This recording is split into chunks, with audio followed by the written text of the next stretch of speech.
Dr. Julian Hayes was the most celebrated surgeon in New York, a prodigy whose hands were insured for over $10 million. They were priceless. But right now, one of those hands was being ground into the floor by the heel of a heavy boot. The person responsible was his own wife, Catherine Blackwell, the heiress who ruled the city from the apex of its financial pyramid. She sat serenely on a nearby chair, a silk dress draping her frame, making her look as regal as she was cold. Behind her, a massive screen displayed a live feed. Julian's sister, Lily, was being dragged by several large men into a dark room. Her broken, helpless cries echoed in the space, each one a hook tearing at Julian's heart. "Julian," Catherine's voice was calm, almost bored. "Either you get up and operate on Ethan's mother, or I'll make sure this video is trending across the country by morning." Julian gritted his teeth, his eyes bloodshot as he stared at her. "Catherine, why are you doing this to me?" he choked out. "You know he's the one who killed my mother." Ethan Croft got behind the wheel drunk and ran her down. "His mother having a brain tumor now isn't a tragedy. It's karma. And you're forcing me to save the life of my enemy's mother." A month ago, Julian's mother had been on her way to the farmer's market when a drunk driving Ethan Croft had struck and killed her. Julian had immediately filed a lawsuit. But within 3 days, someone else had confessed to the crime, a convenient scapegoat. Watching the Real killer walk free was unbearable. Julian tried to sue again, but his case was repeatedly dismissed. Then came the professional fallout. His professorship at the university was revoked, and the hospital placed him on indefinite leave. Just as despair consumed him, Ethan Croft's mother fell ill. The tumor's location was so perilous that no surgeon in the city dared to touch it, except for Julian. His first reaction upon hearing the news was a visceral refusal. Operating on the mother of his mother's murderer would be worse than death. But the next thing he knew, he was being bound and thrown into a basement. It wasn't until he saw Catherine that he finally understood. The wife who had feigned a life-or-death love for him had always harbored someone else in the deepest corner of her heart. "Time is running out, Julian," Catherine's voice pulled him for his thoughts. "I'm giving you 3 more minutes. If you still refuse to operate on Ethan's mother, I'll simply hit the go live button. The entire city, maybe the whole world, can watch your sister's special feature film." Lily's gut-wrenching screams were like arrows piercing his body, an agony beyond words. Julian clenched his fists so hard he could taste blood in his mouth. "Catherine, have you forgotten the promise you made me at our wedding?" On their wedding day, she had held his hands tightly, her eyes sincere. "Julian," she'd vowed, "from this day forward, your family's my family. I will protect them, always." Catherine acted as if she couldn't hear his ragged whisper, her gaze remaining icy and distant. "1 minute left, Julian. Your sister's fate is in your hands." The light in Julian's eyes flickered and died, leaving only a hollow void of despair. He clenched his jaw, his heart a dead weight in his chest, and uttered the words she wanted to hear. "I'll do the surgery. For Ethan Croft's mother." A satisfied smile spread across Catherine's face. She reached down and patted his cheek. "Good boy. When it's over, I'll buy you a new penthouse. A little something for your trouble." The smile was a grotesque mask, and the sight of it made Julian's stomach turn. He was cleaned up and escorted to the operating room. The tumor removal was a marathon, lasting 12 grueling hours. Exhausted, Julian stepped out of the OR, but before he could even catch his breath, his phone rang. It was his best friend. "Julian, it's bad. The video of Lily. It was live-streamed. She couldn't take it. She's on a rooftop. She's going to jump." The phone slipped from his numb fingers and clattered to the floor. Julian stumbled forward, a strangled cry escaping his lips as he ran. "How could this happen? Catherine, you promised me. You promised you'd let Lily go if I did the surgery." He reached the rooftop just as the fire department was setting up. Lily was perched on the edge, a fragile porcelain doll that had been shattered. Fear seized him. "Lily, it's me, it's your brother. Please don't do this. We could get through this, I promise. Just trust me, okay?" She slowly turned her head. A faint, tragic smile touched her lips when she saw him. "Julian, you're here." He took a slow step forward. "Lily, come down. I'm begging you. I can't lose you two." Her eyes were empty, all will to live extinguished. "I'm sorry, Julian. I don't have the courage to keep going." She slowly rose to her feet, her smile fixed on him. "I'm going to be with Mom now." Before he could react, she leaned back and let herself fall. Julian lunged forward with a primal scream, his fingers grasping at empty air. "No, Lily, no." In an instant, firefighters swarmed him, holding him back as he thrashed wildly. "Let me go," he roared, his voice breaking. I have nothing left. I have no one. His heart felt like it was exploding. A coppery taste filled his mouth, and he coughed up a spray of blood before his world plunged into darkness. He woke to the sterile scent of antiseptic. A walking corpse, he sat up and found his phone. He scrolled to a number he hadn't contacted in 5 years and pressed call. I accept your offer, he said, his voice flat and dead. I have only one condition. I want Catherine Blackwell and Ethan Croft to pay for what they've done. There was a long silence on the other end, then a cool, crisp voice replied. Done. I'll be there to pick you up in a month. After hanging up, Julian sent a text to his lawyer. Prepare the divorce papers. Now. The message had barely sent when the hospital room door was thrown open. Before he could see who it was, he was pulled into a familiar embrace. Darling, I'm so sorry about your sister. Catherine's gentle voice whispered in his ear. It was an accident. The equipment malfunctioned. The sound of her voice made him physically ill. Expressionless, he pushed her away. The love that once filled his eyes was gone, replaced by an endless, burning hatred. Sensing his coldness, Catherine took his hand, her eyes swimming with a tenderness that was a complete lie.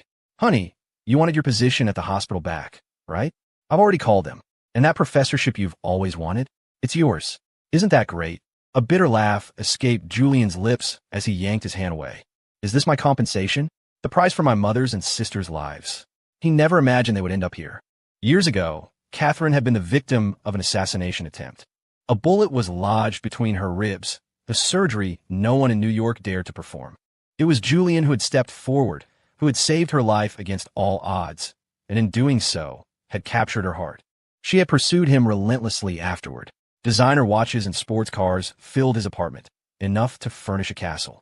Before the wedding, she had transferred 50% of her company's shares into his name, a grand gesture meant to show her devotion. Everyone said Julian Hayes was the luckiest man in New York. For a time, he had believed it himself. It wasn't until Catherine's old flame returned from abroad that he understood.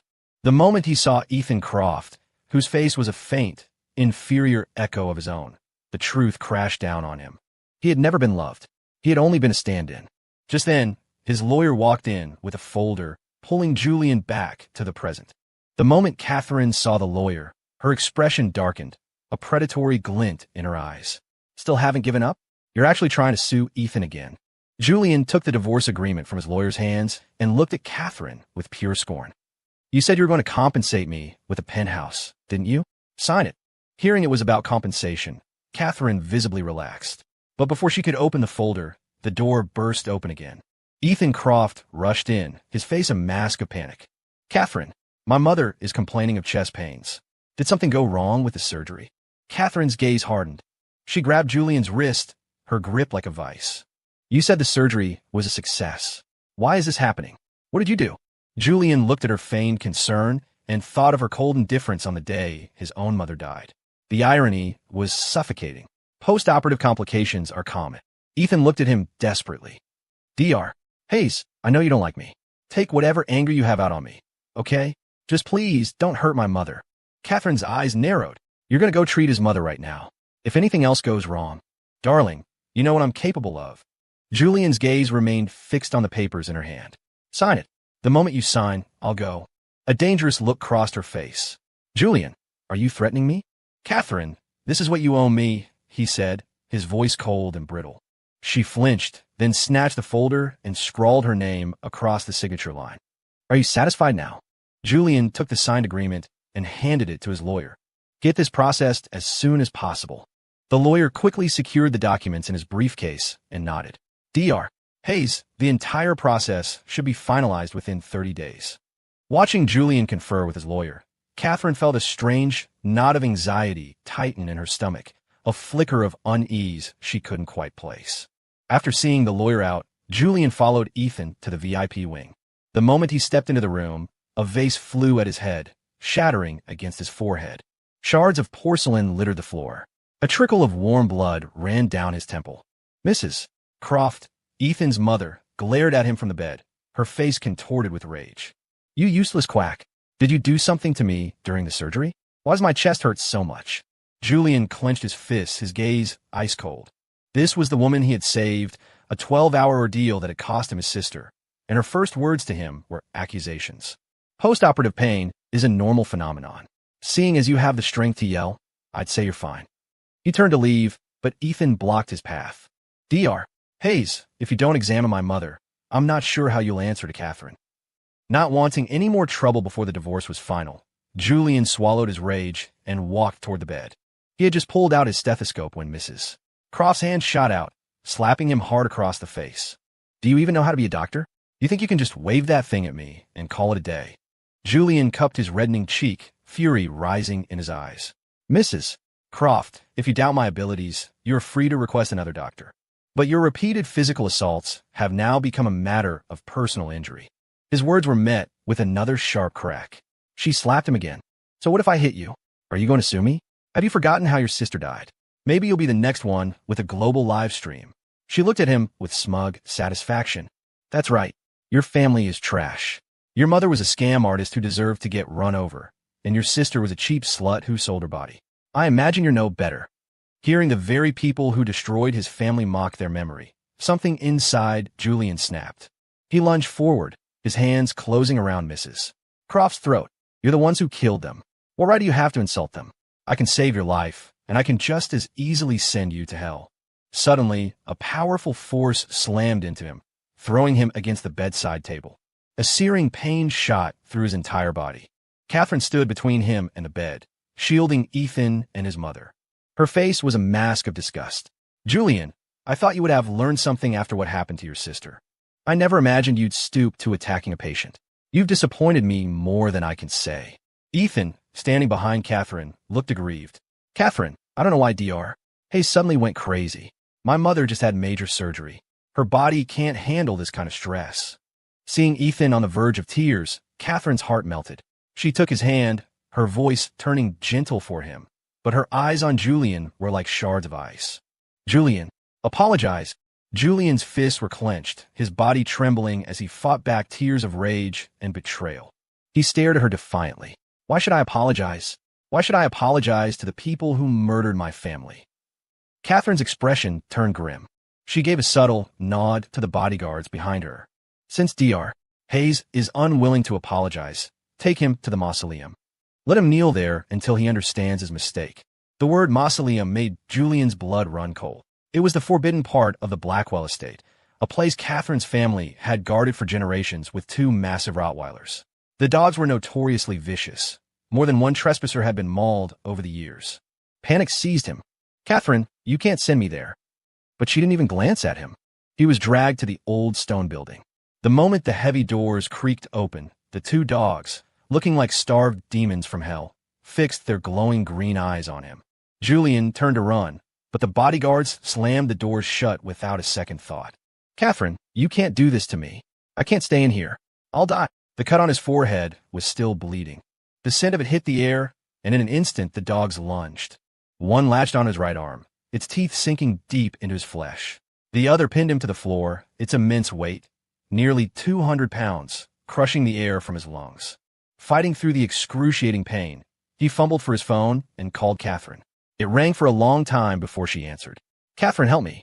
The dogs, they'd gone mad. He heard her pause, but before she could speak, Ethan's voice came through the phone. Catherine, I remember those dogs being so well-behaved when I gave them to you. How could they possibly hurt anyone? Hearing that, Catherine's voice turned cold. Darling, don't try to play games with me. When you're ready to admit you were wrong, I'll let you out. Her words plunged Julian into an icy abyss. So, in her mind, even his desperate plea for help was just another manipulation.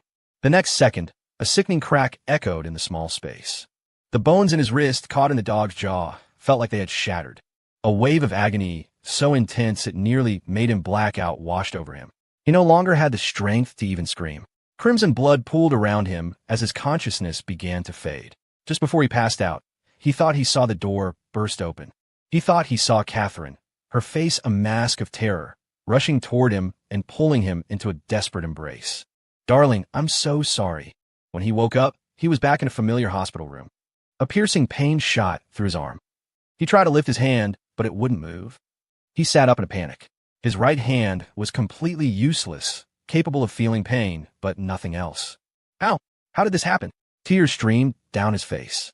He scrambled to get out of bed, but the movement alerted Catherine, who rushed over from the sofa and pulled him into a tender hug.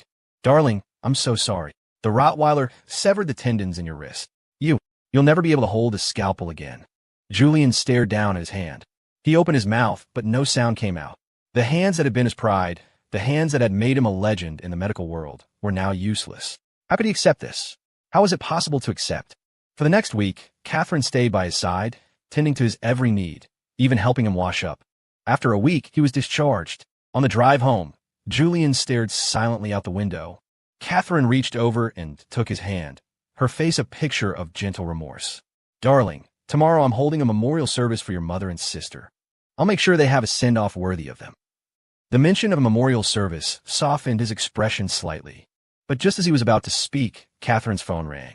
Julian glanced at the caller ID, Ethan Croft. "Catherine, my mother's chest is hurting again. I don't know what to do. Can you come be with me?" Catherine slammed on the brakes. "Stay at the hospital," she said soothingly into the phone. "I'm on my way." After hanging up, she looked at Julian, her expression grave. "Darling, you'll have to get a cab. Ethan needs me." A cold laugh escaped Julian's lips. "Are you a doctor now? What good will you be to his mother?" Catherine's face instantly darkened. "Julian, his mother is suffering from severe complications because of your botched surgery. I'm just trying to help you atone for your mistakes." With that, she got out, walked around the car, and pulled his door open. "Get out." Julian looked at the woman before him and found it almost laughable. Love, it turned out, was a performance she had perfected.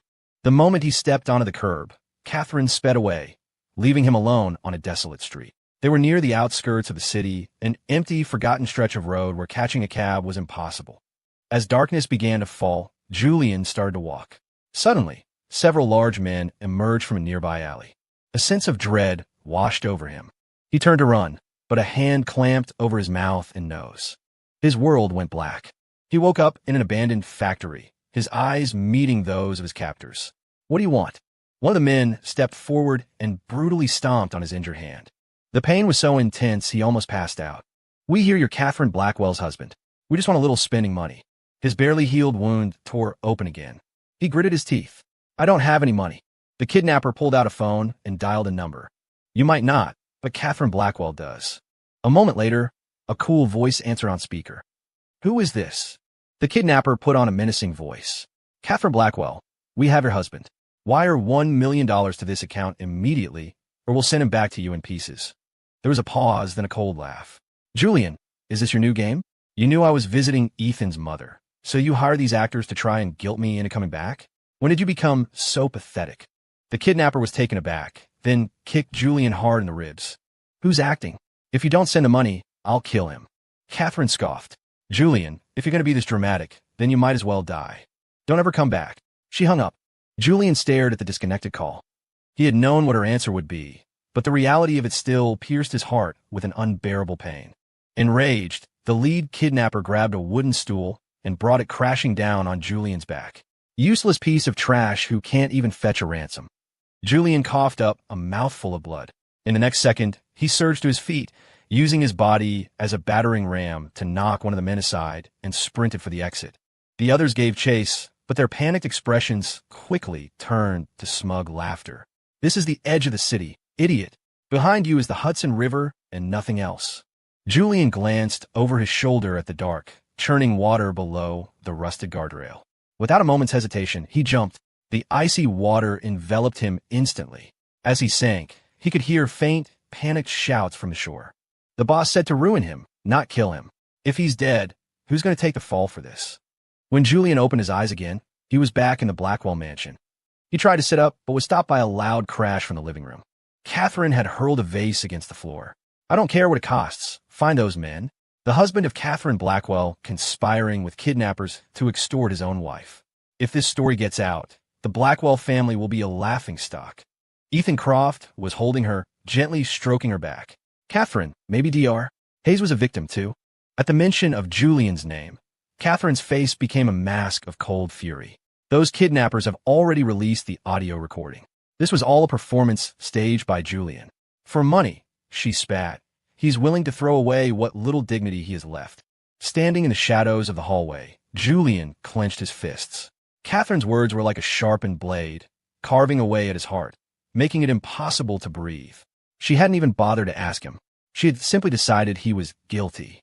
The next morning, Julian went to the memorial service Catherine had arranged for his mother and sister. In the main hall, two black and white portraits stared back at him, the faces of two women who, just a month ago, had been full of life. He knelt on a cushion, mechanically feeding paper money into a brass basin, the ritual a hollow attempt to soothe the ache in his soul. He knelt from 8 in the morning until noon. Not a single person came to pay their respects. Even Catherine, who had promised a grand and dignified farewell, was nowhere to be seen. Julian checked his watch. The auspicious time for the burial was fast approaching. He looked around the empty hall, then picked up the two urns and walked out alone. He had just stepped outside when a mob of reporters surrounded him, a pack of wolves sensing blood. Dr. Hayes, is it true you conspired with kidnappers to extort your wife? Does Ms. Blackwell know about this? Dr. Hayes, are you afraid of being thrown out? Is that why you're trying to scam some cash before you run? Dr.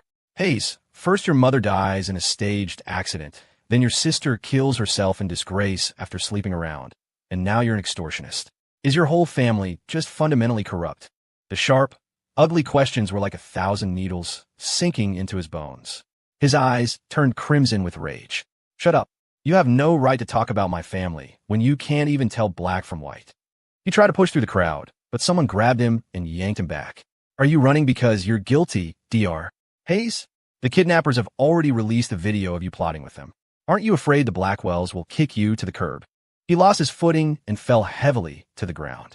The urns flew from his hands. In the chaos, someone's foot kicked one of them. The lid came loose, and the ashes spilled across the pavement.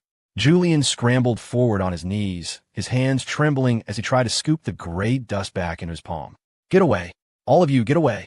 But it was as if they were doing it on purpose, trampling over the scattered remains of his mother and sister. A wave of helpless despair washed over him. Don't step on them. Please don't step on my mother's and sister's ashes. The reporters ignored his pleas, shoving their cameras in his face to capture every moment of his humiliation. He tried to stand, but a hard shove sent him backward. His head hit the pavement with a sharp crack. Someone in the crowd screamed, "Blood! There's so much blood!" Just then, a convoy of a dozen black Bentleys pulled up. Before the lead car had even stopped, Catherine jumped out. "What are you doing?" she demanded, her eyes widening in horror as she saw Julian lying in a pool of his own blood. She started to rush toward him, to pull him into her arms, but she stopped herself. She turned to her assistant. "Take him to the hospital." The assistant hesitated. "Ms. Blackwell, perhaps it would be better if you went with him personally." Catherine turned her back, refusing to look at Julian again. A man who would extort his own wife? The thought of touching him makes me sick. Her words landed like a boulder on Julian's chest, crushing what little was left of his heart. As Julian was about to sit up in his hospital bed, his phone buzzed. It was a text message from the hospital administration. "Dr. Julian Hayes, due to your recent actions, which have severely damaged the hospital's reputation, your employment is hereby terminated." He let out a bitter laugh. When they needed him, he was a god. When they didn't, he was garbage. He spent 3 days in the hospital. Catherine never once appeared. When he was discharged, he returned to the mansion. He was about to open the front door when he froze, his hand on the knob. "I will not divorce Julian. Don't you ever mention that again." Catherine's voice, sharp with fury, came from inside. It was followed by the sound of shattering glass as she swept a table setting to the floor. Mrs. Blackwell sat on the sofa, her face a mask of disapproval and contempt for Julian. The son-in-law of the Blackwell family conspired with kidnappers to extort his own wife. We're the laughingstock of New York. Are you keeping him around because our family isn't humiliated enough? Catherine tore a document, divorce papers, he presumed, to shreds, her face dark with rage. "Starting tomorrow, I will do my best to keep Julian from appearing in public and embarrassing our family. Ethan will accompany me to all business functions from now on. But divorce? That will never, ever happen." Standing outside, Julian gripped the doorknob so tightly his knuckles turned white. Catherine's so-called love was so twisted it was nauseating. That night, a cold wind howled outside. Julian stood by the window and called his lawyer. "Sell all of my shares in Blackwell Industries. Everything." The lawyer on the other end was confused but didn't dare question him. "Of course, and the divorce proceedings with Ms. Blackwell are in their final stage. You should have a divorce decree in no more than 10 days. Julian nodded. "Make it fast. I need to be gone in 10 days. As he hung up, the bedroom door was thrown open. Catherine stood there, her face a thundercloud. "Where are you going?" Julian tightened his grip on the phone. Before he could answer, a frantic knocking came from downstairs. Catherine went down and opened the door. Ethan Croft stood there, his face etched with sorrow, and immediately pulled her into a tight embrace. "Catherine, my mother's chest hurts all the time since the surgery. What should I do?" Catherine held him, soothing him gently, but her eyes, cold and hard, shot past him to where Julian was standing on the stairs. "Why is Ethan's mother suffering from such severe complications? What exactly did you do during that surgery?" Julian looked at Ethan and sneered. "The part of his mother I operated on was her brain. As for why her chest hurts, you should probably ask her." At his words, Ethan looked even more distressed. "Catherine, I heard that deep in the ocean, there's something called an abyssal orchid. They say it can cure any ailment. Since Dr. Hayes claims my mother's pain has nothing to do with him, I'll go find it myself. She's the only mother I have. I can't bear to watch her suffer." Ethan turned to leave, but Catherine grabbed his arm. "You can't swim. You'll die if you go into the ocean." She turned her gaze back to Julian. "Julian, you are the one responsible for the complications with Ethan's mother. You will go in his place and find this abyssal orchid. Consider it your penance." Julian stared at her, incredulous. "My greatest sin," he said, his voice dangerously low, "was saving his mother's life." Catherine's expression turned venomous. "Julian, when did you become so vicious and unreasonable?" She pulled out her phone and opened the photo gallery. On the screen were two small, ornate wooden boxes. "After the incident with your mother and sister, I had my people collect what was left of their ashes. Whether or not you get them back depends on you."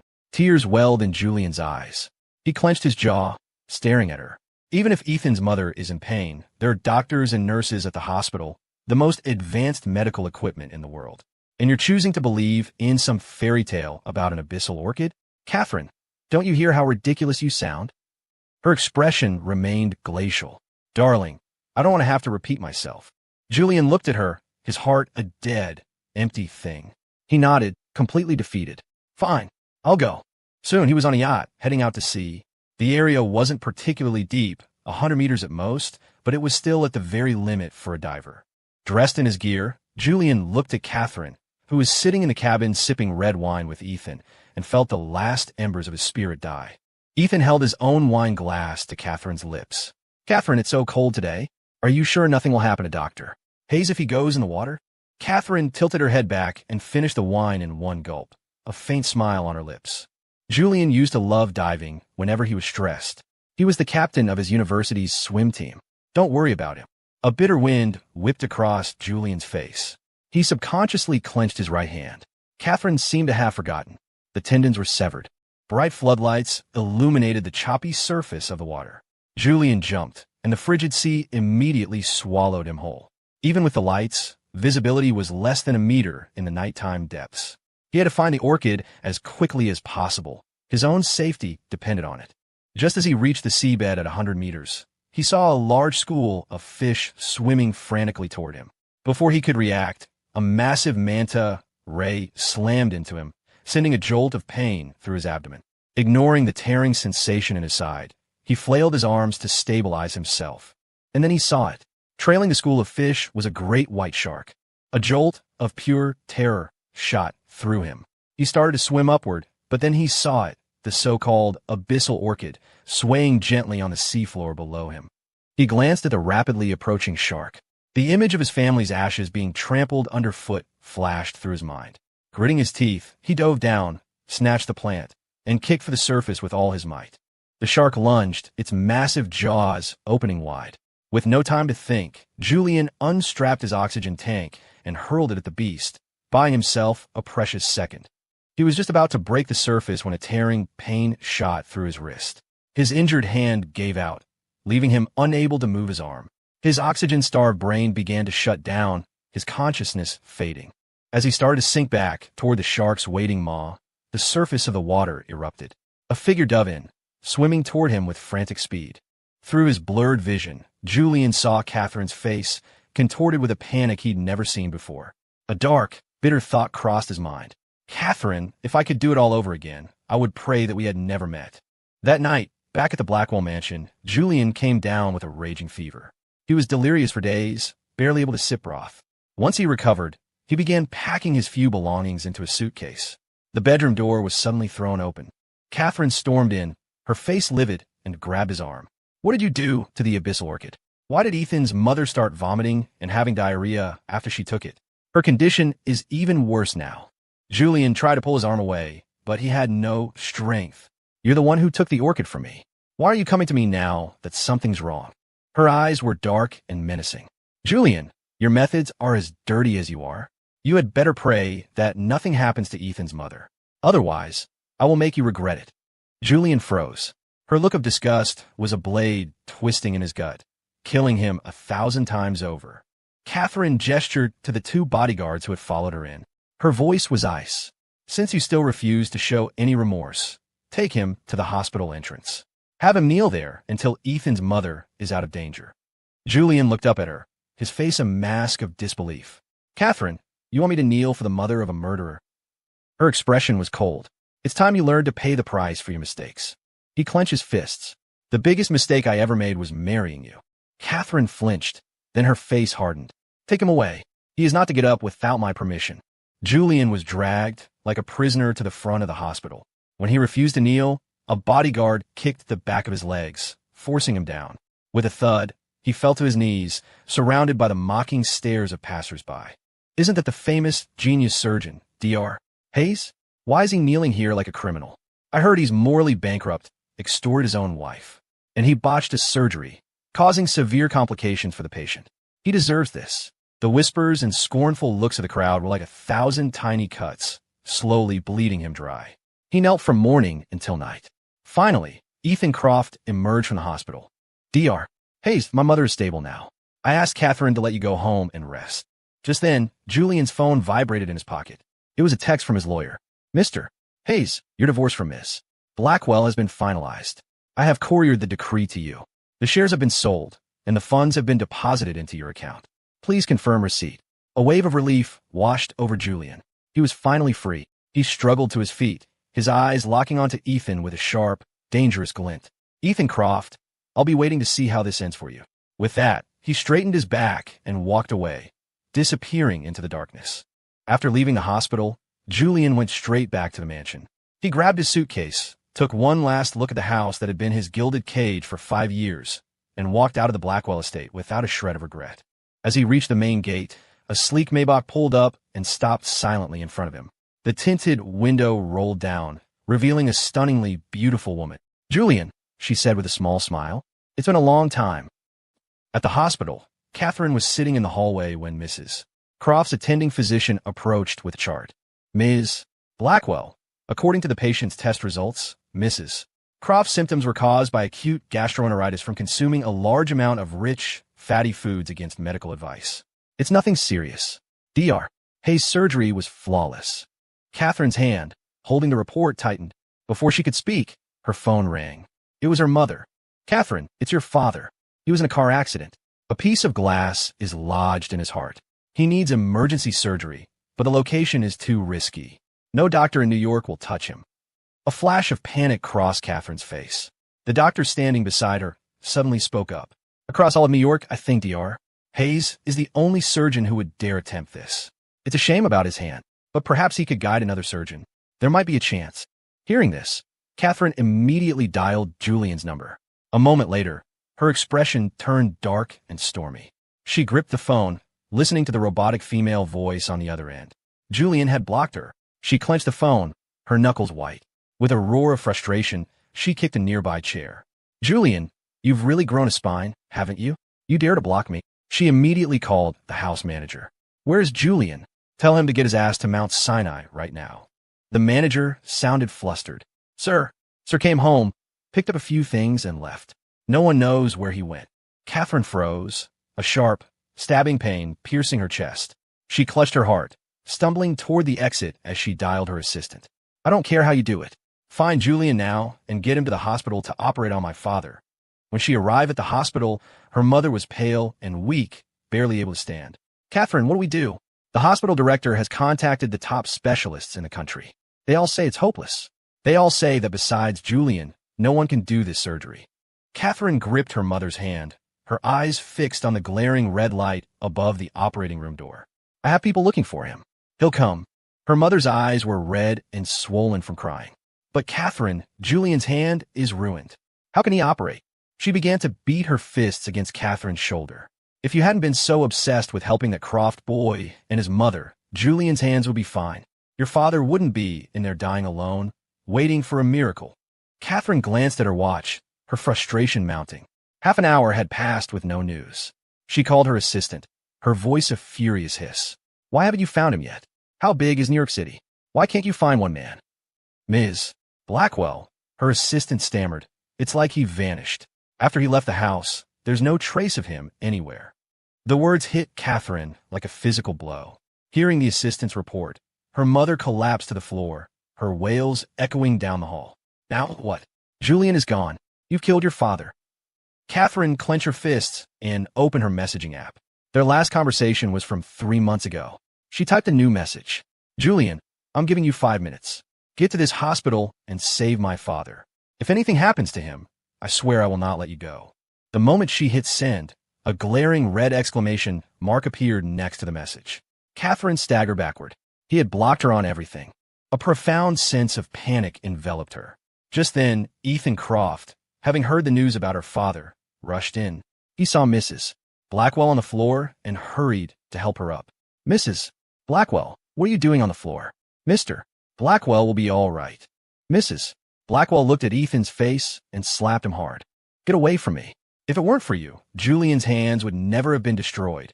Ethan clutched his stinging cheek, a flicker of venom in his eyes that he quickly hid. He looked at Catherine, his voice full of hurt. Catherine, I just heard about your father and wanted to see if I could help. He then added, with calculated innocence, Julian knew your father was in trouble, yet he chose to disappear at a time like this. I wonder if he did it on purpose. Hearing this, Catherine's expression grew even darker. The affairs of the Blackwell family are not for you to comment on. Just then, the doors to the operating room swung open. A doctor emerged, his face grim. I'm sorry. We did everything we could. At a private airfield just outside the city, Julian sat by a window, watching the ground crew, his expression unreadable. A hand extended a file toward him. This is what I promised you. Julian looked at the document, a 50% stake in a major biotech firm, and raised an eyebrow. I thought our deal had shifted to getting revenge on Catherine Blackwell. Isabella Rossi smiled, taking a seat across from him. If we're going to be partners, it requires a gesture of absolute faith. After all, you're the man I've spent 5 years trying to recruit. 5 years ago, Isabella, the head of the powerful Rossi Industries, had approached him, hoping he would lead the development of a new anti-cancer drug. But their main lab was overseas, and, at the time, Julian had been unwilling to leave Catherine. He had refused without a second thought. Julian took the file and held up his right hand. I assume you've heard what happened. My right hand is useless. Isabella looked at his hand, her eyes filled with a mixture of regret and another emotion he couldn't decipher. Julian, you should know, it was never your hands I was after. It was your mind. She extended her own hand across the table. Julian Hayes, welcome to the team. Looking at her outstretched hand, Julian felt a genuine smile touch his lips for the first time in months. He shook it firmly. A pleasure to be working with you. Isabella then slid a photo across the table. Catherine Blackwell's father died in a car accident 3 hours ago. The Blackwell family is turning New York upside down looking for you. The photo showed Catherine standing grimly outside the operating room. Beside her, Ethan Croft was covering his face, looking distraught. Julian picked up the photo and, without a second glance, dropped it into a nearby trash can. My hands are ruined. Even if they found me, I couldn't have done anything. Isabella watched the photo disappear into the trash, a faint smile playing on her lips. She looked over at a member of the flight crew. Let's take off. As the jet climbed, Julian watched the city shrink below him until it was nothing but a glittering abstraction. The knot of tension in his shoulders finally began to release. Catherine Blackwell, may you never know a moment of peace for the rest of your life. At the Blackwell mansion, Catherine had driven home from the hospital in a blind fury. When she threw open the front door, a cold, empty silence greeted her. She looked around the vast, opulent space. Nothing had changed, yet a profound sense of unease settled over her. Ethan followed her in, his eyes wide with greed as he took in the magnificent foyer. Catherine rushed to the master bedroom. She threw open the closet doors. All of Julian's clothes were gone. The memory of him packing his suitcase that day flashed in her mind. She clenched her fists. Julian, so you were already planning your escape back then. Ethan saw the empty closet and placed a hand on her arm. Catherine, Julian must have known my mother would have a reaction to that orchid. That's why he planned to run all along. His words fueled her rage. She pulled out her phone and called her assistant. I don't care what it takes. Find Julian. I want him to answer for my father's death. She was about to hang up when the assistant spoke quickly. Ms. Blackwell, an urgent document was just delivered to the office. It's from a law firm. Should I have it sent over? Catherine's brow furrowed with irritation. Just leave it. The next day, Catherine held a grand memorial service for her father. The attendees were a who's who of New York's corporate elite.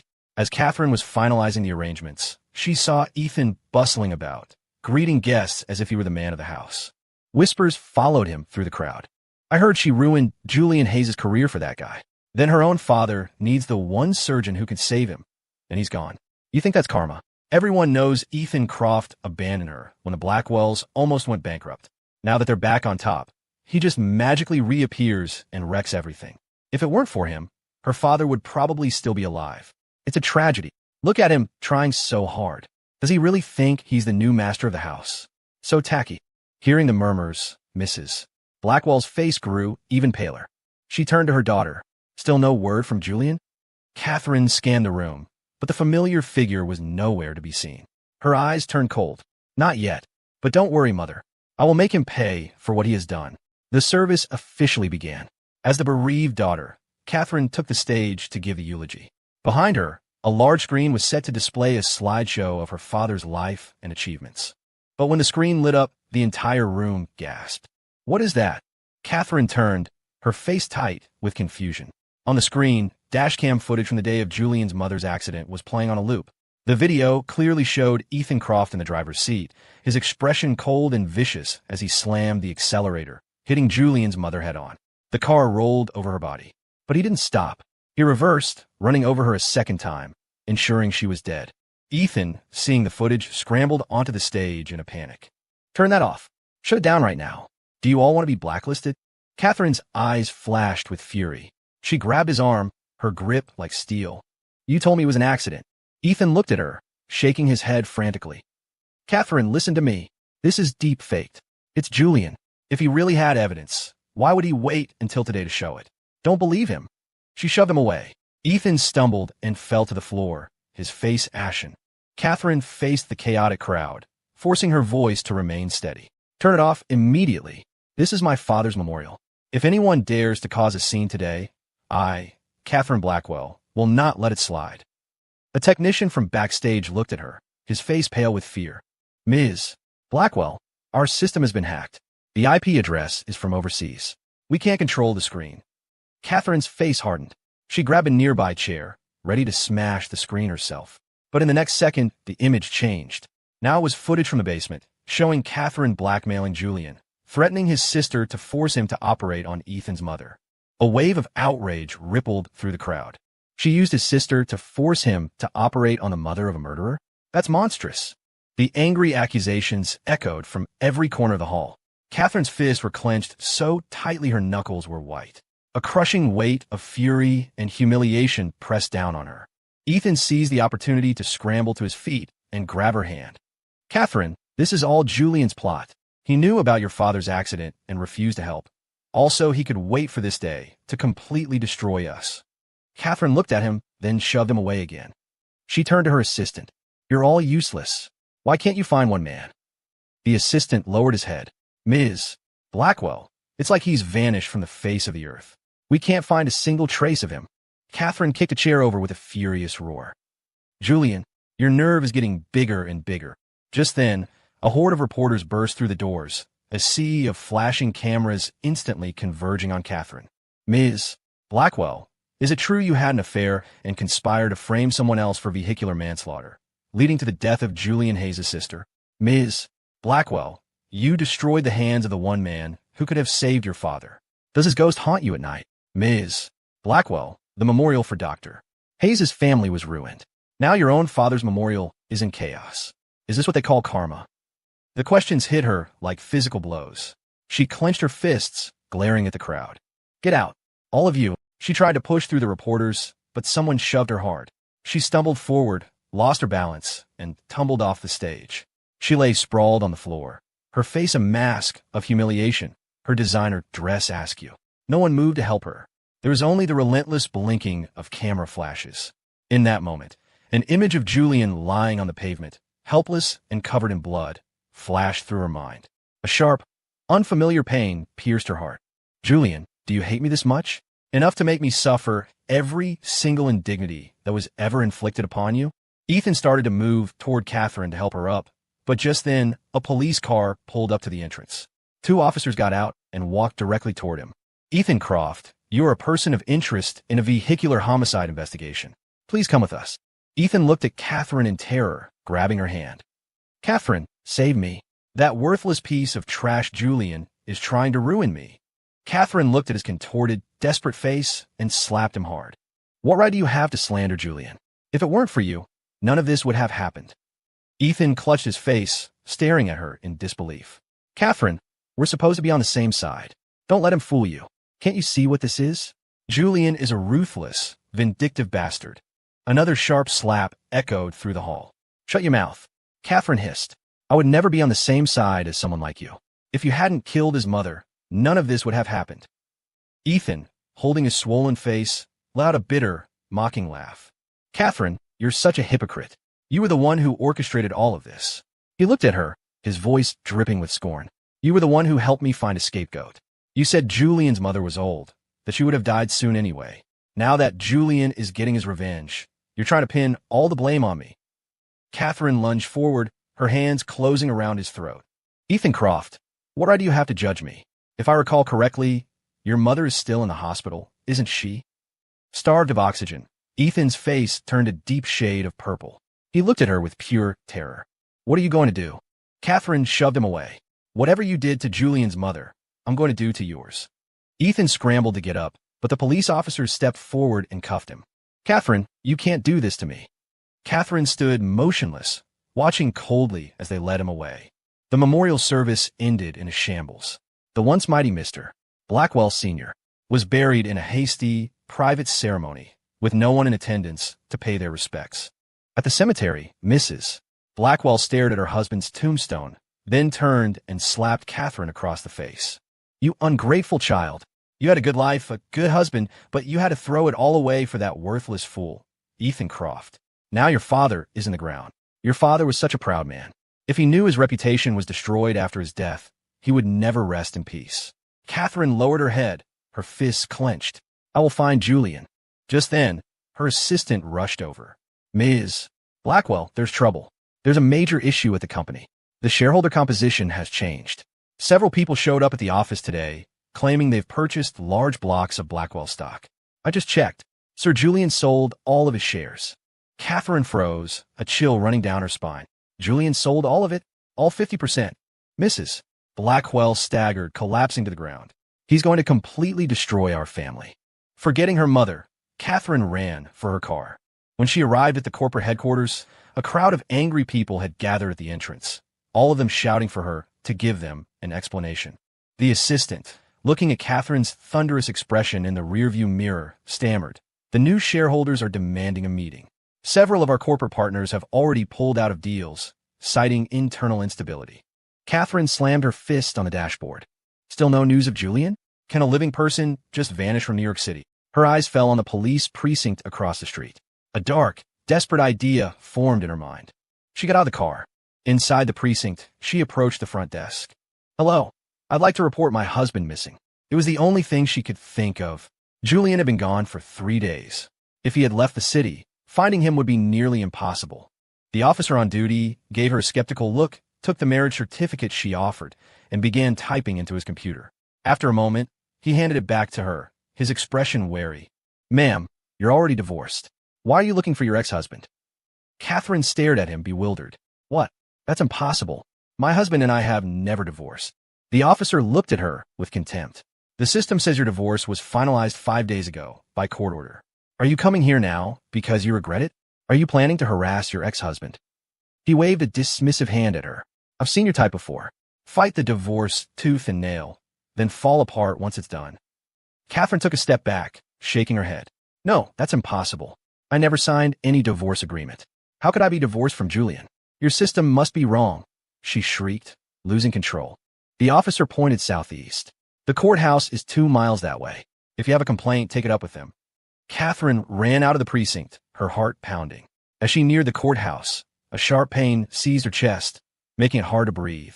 She pushed through it, but just as she was about to go inside, a familiar voice called her name. She turned to see Julian's lawyer standing on the steps. Ms. Blackwell, what a coincidence. I trust you and Mr. Hayes have both received your divorce decrees. For a moment, her mind went completely blank. The only words echoing in her head were divorce decrees. She grabbed the lawyer by his collar. What did you just say? What divorce decree? The lawyer looked at her, a mixture of fear and confusion on his face. The decree finalizing your divorce from Mr. Hayes. You signed the papers yourself, in his hospital room. Don't you remember? Catherine's grip slackened. Her body felt hollowed out, as if her soul had been ripped from her. So it was true. From the moment his sister had died, he had been planning his escape. She ran, a wild, desperate energy propelling her back toward the Blackwell Industries building. The angry crowd was still there. The moment they saw her, they swarmed. Catherine Blackwell, we paid good money for these shares. Why won't your company recognize us? Is Blackwell Industries in trouble? Is that why you're selling off stock to raise capital? You have to give us an answer today, or we're not leaving. They pushed and shoved her like she was a common criminal, but she barely registered it, her mind numb as she walked step by step toward her office. They followed her inside. On her large, mahogany desk sat a single manila envelope. Her hands trembled as she picked it up, a sense of dread rising in her throat. Suddenly, one of the new shareholders snatched it from her. What's this? Some kind of confidential company document? Are you refusing to recognize us because the company is going bankrupt? Catherine's eyes flashed with a feral light. She kicked the man hard in the shin. Give that back to me.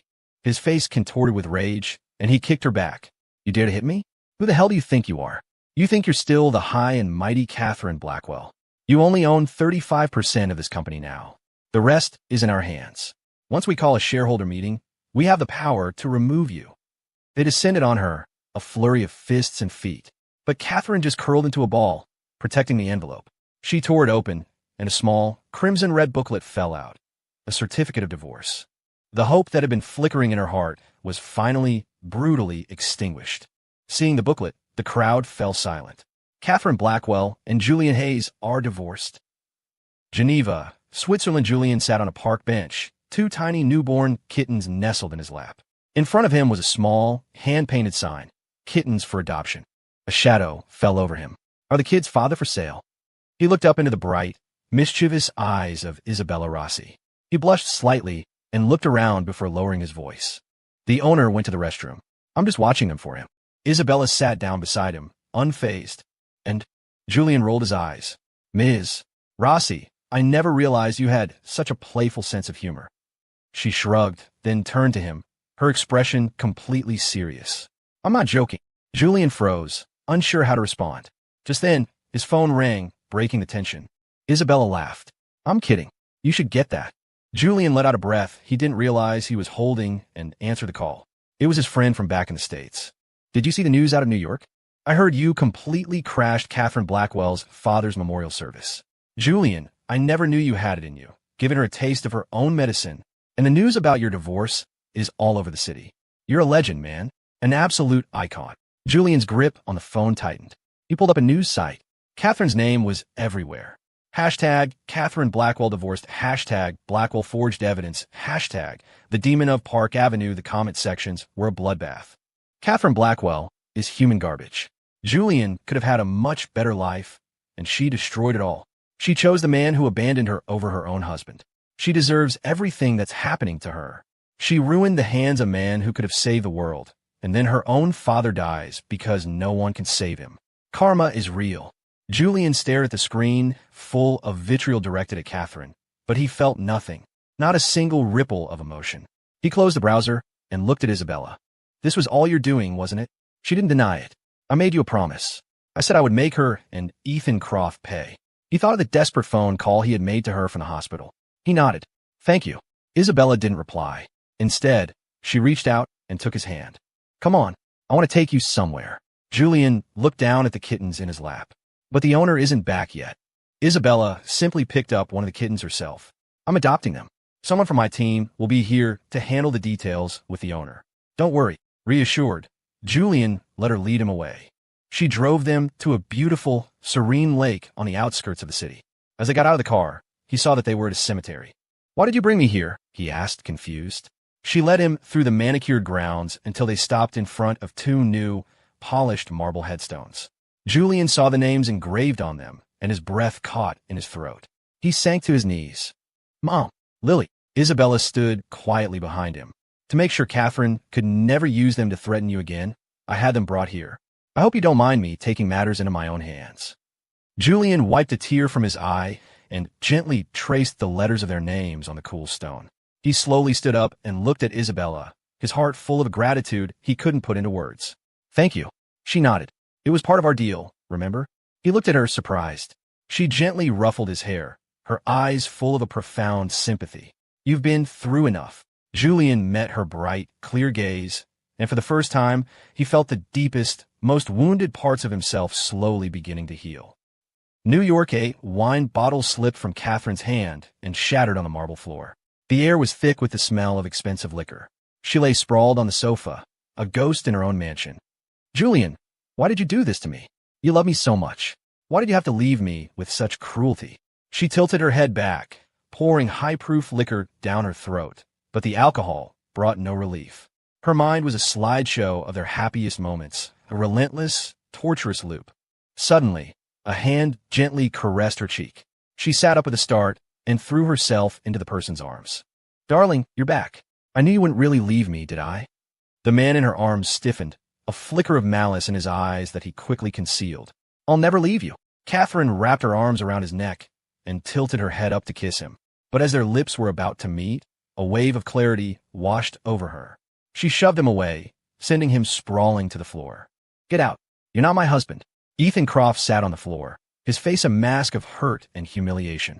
"Catherine, Julian was always just my replacement. I'm back now." He was supposed to leave. Catherine surged to her feet and grabbed him by the collar. "What did you just call him? You dare say my husband was your replacement?"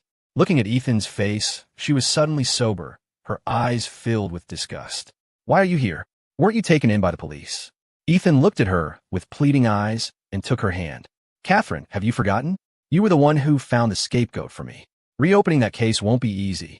It would inevitably lead back to you." Catherine's face darkened. "Are you threatening me?" Ethan smiled and tightened his grip on her hand. "Catherine, I know you were just angry the other day. I don't blame you, but you have to understand, we're on the same side." He leaned in, his lips close to her ear. "You found the person to take the fall. You were the one who arranged for Julian's sister to be assaulted. If I go down, Catherine, you go down with me. Why don't we just be together?" He moved to kiss her. The next second, the sharp crack of a slap echoed through the room. "You worthless piece of trash. What makes you think you have the power to threaten me?" She had hit him with all her strength. Ethan crashed into the coffee table with a pained cry. Catherine strode over and stomped her high heel on his hand. "Ethan Croft, you've just reminded me of something. Your mother is still a patient in one of my family's hospitals, isn't she?" She pulled out her phone and dialed a number. "Cease all treatment for Mrs. Croft." Immediately, Ethan stared at the phone in her hand, his face pale with panic. "Catherine, you can't." She laughed, a cold, empty sound. "Ethan, this is the price you pay for driving my husband away. Every ounce of pain he suffered, I will return to you tenfold." Just then, Ethan's phone rang. It was his mother. "Ethan," she wailed from the other end. "Those bastards at the hospital, they've cut off my medication. They've even taken me off the ventilator. You need to tell Catherine Blackwell to fire them all. Now that Julian is out of the picture, the position of Mr. Blackwell is yours for the taking. I'd like to see anyone in New York dare to disrespect me then. That plan you had to fake my illness and frame Julian worked perfectly. It drove him right out of the picture." Ethan listened in horror, unable to stop her before Catherine snatched the phone from his hand. Her expression was terrifying, her voice dangerously low. "So, all of your mother's post-op symptoms were faked, just to frame Julian?" Ethan shook his head frantically. "No, that's not it. My mother just felt that Julian had stolen what was rightfully mine, so she wanted to teach him a lesson." The image of the falsified medical reports flashed in Catherine's mind, followed by the memory of Julian nearly being eaten by a shark, his eyes empty and lifeless. That memory stabbed her heart like a shard of glass. She kicked Ethan hard in the chest. "You trash. Not only did you kill his mother, but you also encouraged your own mother to torment him again and again." A sharp pain shot through Ethan's chest, and he coughed up a spray of blood. The pity and affection that had once been in Catherine's eyes were gone, replaced by pure, unadulterated hatred. She gestured to the doorway, and 2 large bodyguards entered. "Take him to the mausoleum. However long my husband was forced to stay in there, he will stay in there." Ethan looked at her, his eyes wide with terror. "Catherine, you can't. Those Rottweilers will eat me alive." She just looked at him coldly. "If you knew those dogs were vicious, then why did you stop me from going to save Julian?" The bodyguards dragged him out like a sack of garbage. He struggled wildly. "Catherine, what's so special about Julian? Why are you doing this to me for him? Have you forgotten that he's tainted now? Would Catherine Blackwell really want a man who's been soiled by others?" Catherine's expression didn't change, but her fists were clenched so tightly her knuckles were white. Soon, Ethan was thrown into the mausoleum. The place was even more eerie at night. In the darkness, 2 pairs of green eyes glowed. Ethan pounded on the heavy doors. "Let me out. Please, let me out." The only response was the deep, guttural barking from within. The 2 dogs shot out of the shadows, one of them sinking its teeth into his wrist. The pain was excruciating. Ethan was on the verge of a complete breakdown. "Catherine, if you destroy me, I will drag you down with me." He fumbled in his pockets and found his backup phone. Just as he was about to dial 911, it rang. It was his mother. He answered frantically, the word help on his lips, but was cut off by a scream from the other end. "There are so many sharks. I don't want to die. Please, let me go. Let my mother go. If anything happens to her, I swear I will hunt you down." But no matter how much he screamed, the only sounds from the other end were the terrified cries of his mother. "Catherine, I'm begging you, let us go. I was wrong. I know I was wrong." Ethan fell to his knees, banging his head against the cold stone floor again and again, until his forehead was bleeding, until the tendons in his hand had been shredded by the dog's teeth. But the heavy doors remained shut. The Rottweilers, seemingly bored with just biting, sank their teeth into his thigh and began to drag him deeper into the mausoleum. Ethan, trembling from either pain or fear, or both, screamed into the night. "Catherine, I'm begging you, let me go. I was wrong, I swear. I'll disappear from New York forever. You and Julian will never see me again." But the only answer was the excited barking of the dogs and the growing numbness of his own pain. In the living room of the Blackwell mansion, a loud crash echoed as Catherine hurled a glass at the television, shattering the screen. "A bunch of useless fools. You can't find one person." Her assistant stood nearby, trembling. "Ms. Blackwell, we've checked every flight manifest, every travel record. There's no sign of him. It's as if he evaporated from the face of the earth." Catherine's face was livid. A living, breathing person doesn't just disappear. Suddenly, an idea struck her. She looked toward the security camera mounted near the front gate. "Pull up the surveillance footage from the day Julian left." The house manager quickly brought the video up on a tablet. It showed Julian leaving the house and getting into a black Maybach. The window rolled down, revealing a woman inside. Catherine stared at the car, which had no license plates. Her eyes narrowed. "Find out who owns this car. Now." Julian has no family left in New York. I've met all of his friends. Who is this woman? A venomous jealousy burned in her chest, an obsessive possessiveness that threatened to consume her. She had only one thought: find her husband. Catherine grabbed her car keys, but just as she was about to leave, the old housekeeper from her family's estate ran in, breathless and panicked. "Miss Catherine, it's your mother." The stress from the funeral and the recent company troubles. She had a cerebral hemorrhage. She's been rushed to the hospital. Panic seized Catherine. She ran for the door. When she arrived at the hospital, the doctor approached her, his face grim, holding a critical condition notice. "Ms. Blackwell, your mother's bleeding is too extensive. We can't locate the source of the hemorrhage. If this continues, there's a high probability she'll end up in a persistent vegetative state." Catherine froze. The pen she was holding dropped to the floor. She grabbed the doctor by his collar, her voice a low snarl. "What do you mean you can't find the source? Are all of you doctors incompetent? I pay your salaries so you can give me this kind of answer at a critical moment." The doctor looked at her, his expression pained. This kind of surgery requires more than just experience and skill. It requires a certain genius. A surgeon like that is rare. Dr. Hayes was a once-in-a-generation talent for our city. Now that he's gone, a procedure this difficult. It's beyond our capabilities. Catherine's grip slackened. She stumbled backward, a wave of bitter regret washing over her. How did it come to this? She remembered the first time she had seen him. She had been shot, bleeding out, certain she was going to die. And then he had appeared, like an angel, and pulled her back from the brink of death. From that moment on, he had taken root in her heart. Catherine sank to the floor, her eyes fixed on the red light of the operating room, tears streaming silently down her face. She slapped herself hard across the cheek. It was me. It was all my fault. I destroyed Julian, and in doing so, I destroyed any hope my parents had of being saved. The old wound from the bullet, a dull ache near her ribs, began to throb. She pounded her chest with her fist, trying to numb the pain. Just then, her assistant arrived. Seeing her in such a state, he hesitated. Ms. Blackwell, there's something I need to report. Ethan Croft has escaped. He found out what happened to his mother.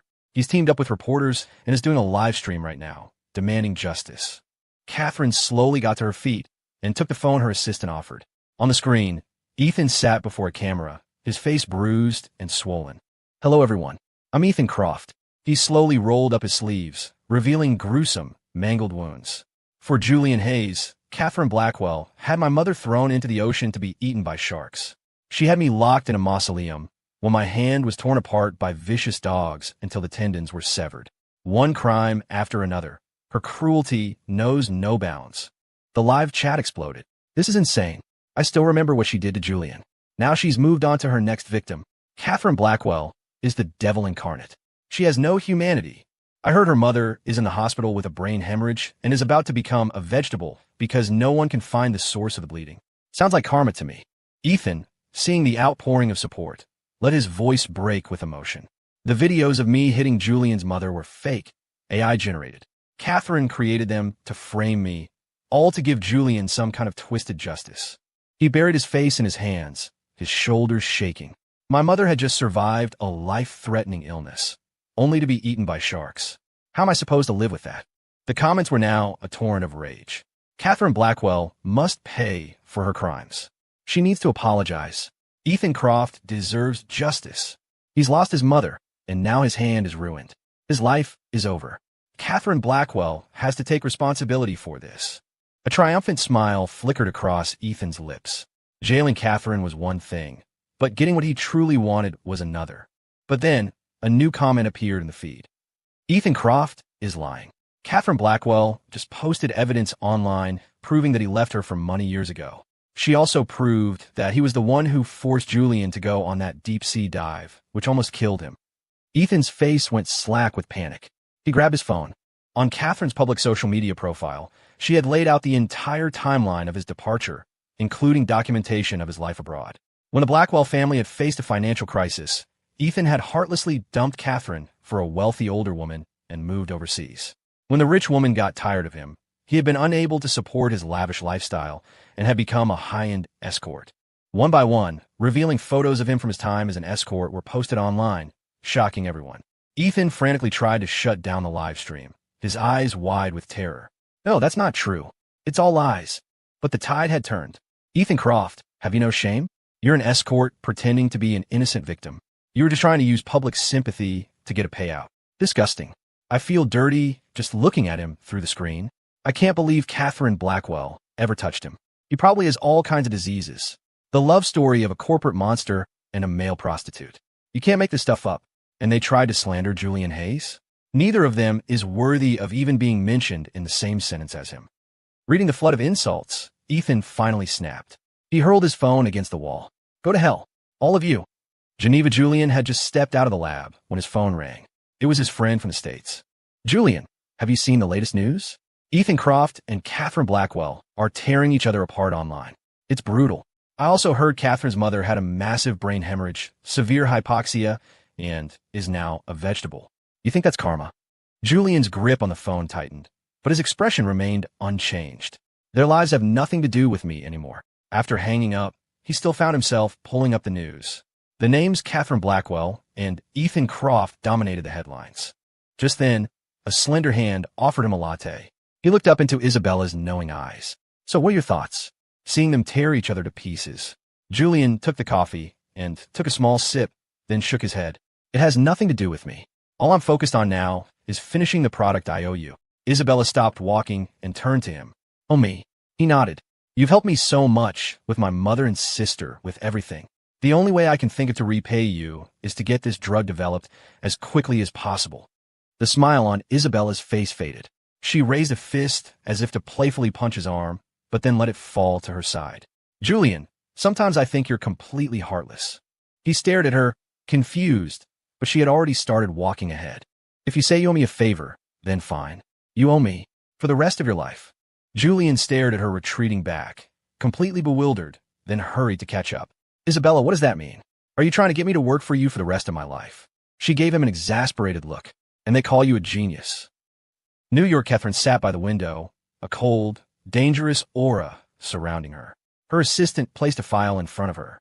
According to our investigation, that Maybach belongs to the Rossi family. Catherine's hand paused. The Rossi family? The century-old dynasty with an unshakable position in New York society? The assistant nodded. Half a month ago, Isabella Rossi, the head of the family, returned to the country. She purchased a new Maybach, which was never registered but has unrestricted access throughout the city. Mr. Hayes must have gotten into her car.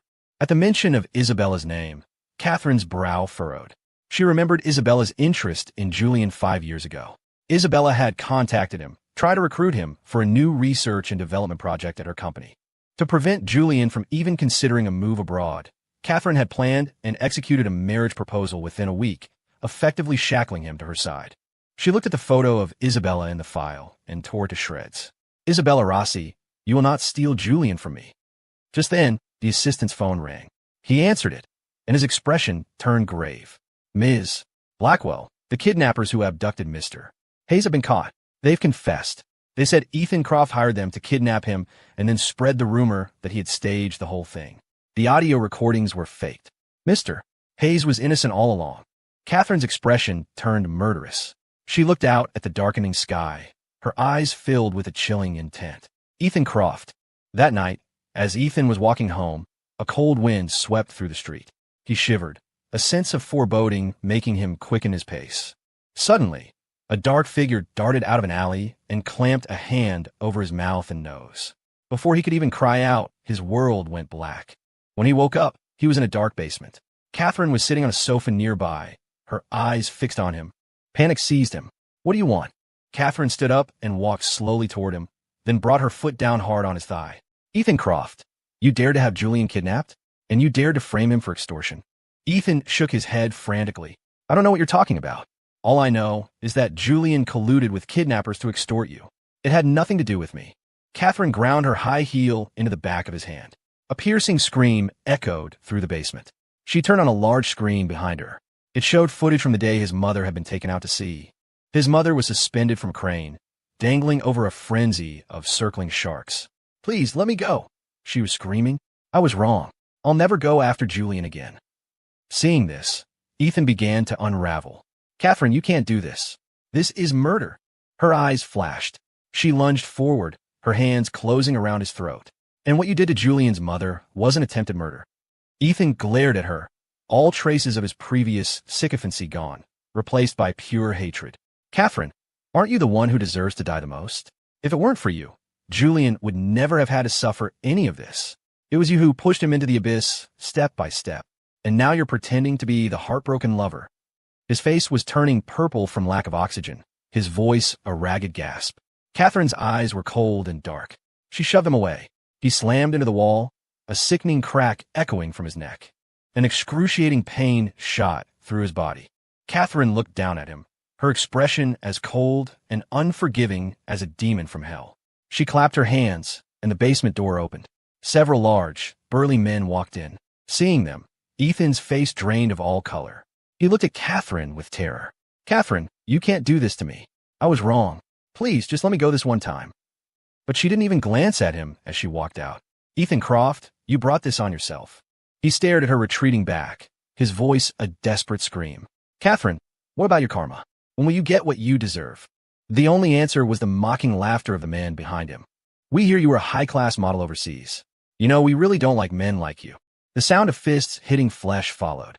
As Catherine emerged from the basement, her assistant approached with another file. Ms. Blackwell, we found something. The Rossi family has a project in Geneva that was dormant for years. It was recently reactivated, with Isabella Rossi personally overseeing it. Catherine looked at the file, at the words Geneva, Switzerland, and immediately walked toward her car. Book me a flight to Geneva. Immediately. She was about to get in when she turned back to her assistant. And bring the ashes of Julian's mother and sister. As long as I have them, he will come home with me. The assistant hesitated. Ms. Blackwell, the ashes of his mother and sister are gone. They were stolen half a month ago. Catherine's eyes narrowed. What? Who would dare steal something from under my nose? The assistant showed her a security video. It showed one of the maids carrying 2 wooden boxes out the back door and getting into a black Maybach. Catherine's fists clenched, her face a mask of cold fury. Isabella Rossi. Julian is mine. You will not take him from me. Geneva Julian emerged from the lab after an all-nighter. Exhaustion etched on his face. He was about to hail a cab when a red Ferrari screeched to a halt in front of him. Isabella got out, opened the passenger door, and flashed him a brilliant smile. Julian didn't hesitate, sliding into the seat. She handed him a small bag. You've worked hard. He opened it to find breakfast, a warm oat milk latte and a savory egg pastry. It was exactly what he liked. He looked at her, surprised. How did you get this in Geneva? I didn't think there were any places that made this kind of breakfast around here. Isabella started the car, a small smile playing on her lips. I made it myself. Julian nearly spit out his latte. He looked at her in astonishment. I had no idea you could cook. While driving, she pulled a napkin from the console and gently wiped his chin. There's a lot you don't know about me. You'll have plenty of time to find out. Julian froze, a strange heat rising in his ears. He quickly looked out the window and pulled a file from his bag, flustered. The drug is in the final stages of testing. We should have the results in a day or two. Isabella didn't even glance at the file. She simply picked up her phone and called her secretary. Prepare for a press conference in 3 days. I want the whole world to know about the new drug developed by Rossi Industries in partnership with a brilliant DR. Julian Hayes. Her decisiveness surprised him. Shouldn't you wait for the final results before you announce it? If we go public and the drug fails, it could seriously damage the Rossi family's reputation. She turned and looked at him, her eyes full of an unwavering conviction. I believe in you. Besides, she added, this is my decision. It has nothing to do with you. You just need to focus on what you do best. If anything goes wrong, I'll be the one to handle it. You don't need to feel any pressure. Julian was taken aback. This was the first time anyone had ever shown such unconditional faith in him, had ever offered to be his safety net, to stand behind him no matter what. He nodded. Sunlight streamed into the car, and he felt something deep inside his shuttered heart begin to stir. At the airport, Catherine had just stepped off the plane when a blast of cold air hit her. She shivered, about to hail a cab, when she saw a familiar face on a massive digital billboard in the plaza. It was Julian, sitting confidently before a camera, holding a small vial of a newly developed drug. Behind him, the Rossi Industries logo was proudly displayed. I heard Julian Hayes developed a new blockbuster cancer drug for Rossi Industries. It's going to make them the leader in the pharmaceutical market. Catherine Blackwell really threw away a diamond to pick up a piece of trash.